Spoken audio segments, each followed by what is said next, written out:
Previous video લેક્ચરની અંદર આપણે while loop શું છે એ જોયું હતું. હવે આજના વિડિયો લેક્ચરની અંદર આપણે એમનું એક્ઝામ્પલ જોવાનું છે, કેવી રીતે વર્ક કરે છે, શું વર્ક કરે છે એ આજે આપણે જોશું. જોઈએ કેવી રીતે વર્ક કરે છે વાઇલ લૂપ. વાઇલ લૂપની અંદર તમે પ્રોગ્રામ કેવી રીતે પરફોર્મ કરી શકો છો એ આજે આપણે જોઈએ. પ્રોગ્રામ ફોર વાઇલ લૂપ, બરાબર. આપણે કમેન્ટ આપી છે, ત્યાર પછી ઇન્ક્લુડ ડાયરેક્ટિવનો યુઝ કરેલો છે. ઇન્ક્લુડ stdio.h, ઇન્ક્લુડ conio.h, ત્યાર પછી વોઇડ મેઇન ફંક્શનનો યુઝ કરેલો છે. ઇન્ટુ બ્રેકેટની અંદર વેરિયેબલ ડિક્લેર કરેલો છે. જો તમે જોઈ શકો છો અહીંયા આપણે ઇન્ટીજર વેરિયેબલ ડિક્લેર નથી કર્યો. એવું કમ્પલસરી નથી કે તમે ઇન્ટીજર વેરિયેબલ ડિક્લેર ન કરી શકો. ઇન્ટીજર વેરિયેબલ પણ ડિક્લેર કરી શકો, બટ મેં અહીંયા કયો વેરિયેબલ ડિક્લેર કર્યો છે? કેરેક્ટર વેરિયેબલ, બરાબર. એ ઇક્વલ ટુ સિંગલ કોટની અંદર કેપિટલ લેટર્સમાં એ લખેલો છે, તમે જોઈ શકો છો, બરાબર. એક કેરેક્ટર વેરિયેબલ ડિક્લેર કર્યો છે, વેરિયેબલની વેલ્યુ અહીંયા આપી છે, બરાબર. CLR સ્ક્રીનને ક્લિયર કરવા માટે. ત્યાર પછી વાઇલ લૂપનો યુઝ કરેલો છે, એના માટે વાઇલ કીવર્ડનો યુઝ થશે. ઇન્ટુ બ્રેકેટ કન્ડિશન મૂકવાની આવશે, ટેસ્ટ કન્ડિશન, બરાબર. કન્ડિશનની અંદર મેં કંઈક એવું લખ્યું છે કે એની વેલ્યુ જ્યાં સુધી એફ કરતાં ઓછી હોય ત્યાં સુધી લૂપ છે એ કન્ટિન્યુ થવી જોઈએ, બરાબર. કન્ડિશન ચેક કરશે.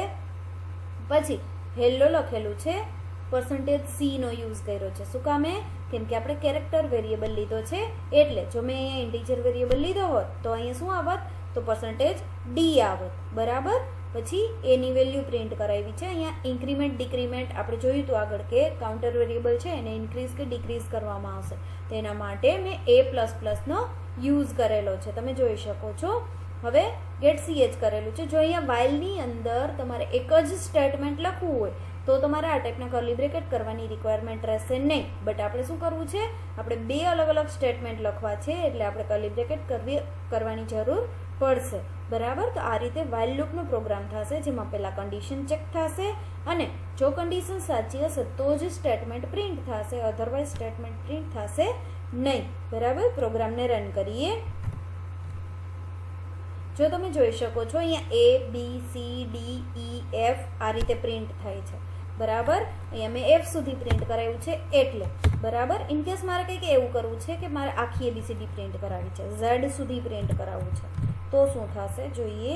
જો મેં અહીંયા કન્ડિશનની અંદર ચેન્જીસ કર્યા છે, જો અહીંયા આખી ABCD પ્રિન્ટ થાય છે A to Z, તમે જોઈ શકો છો, બરાબર. આ તો હેલો મેં લખ્યું છે, હેલો મારે ના લખવું હોય તો હું ન લખું તો પણ ચાલે. અને %d પણ આપણે કાઢી નાખીએ એટલે આપણે ABCD પ્રોપર ડિસ્પ્લે થાય. જો તમે જોઈ શકો છો અહીંયા આખી ABCD લખેલી ડિસ્પ્લે થાય છે, બરાબર. મેં કેરેક્ટર વેરિયેબલ લીધો છે એટલે ઇનકેસ હું કંઈક એવું કરું છું કે હું ઇન્ટીજર વેરિયેબલ લઉં છું, બરાબર.